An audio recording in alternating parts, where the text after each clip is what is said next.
সশস্ত্র বাহিনী দিবসে খালেদা জিয়া ও তারেক রহমানকে আমন্ত্রণ। সশস্ত্র বাহিনী দিবস উপলক্ষে বিএনপি চেয়ারপারসন খালেদা জিয়া ও ভারপ্রাপ্ত চেয়ারম্যান তারেক রহমানকে আমন্ত্রণ জানিয়েছে অন্তর্বর্তী সরকারের প্রধান উপদেষ্টার কার্যালয়ের সশস্ত্র বাহিনী বিভাগ।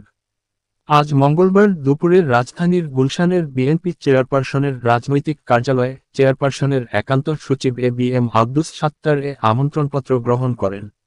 বিএনপি মিডিয়া সেলের সদস্য সায়রুল কবির খান সাংবাদিকদের এ তথ্য নিশ্চিত করেছেন।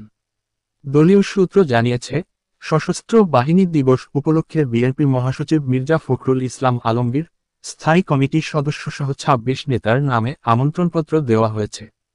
সশস্ত্র বাহিনী দিবস উদযাপিত হবে। দিবসটি উপলক্ষে রাষ্ট্রপতি ও সশস্ত্র বাহিনীর সর্বাধিনায়ক মো. শাহাবুদ্দিন এবং প্রধান উপদেষ্টা ড.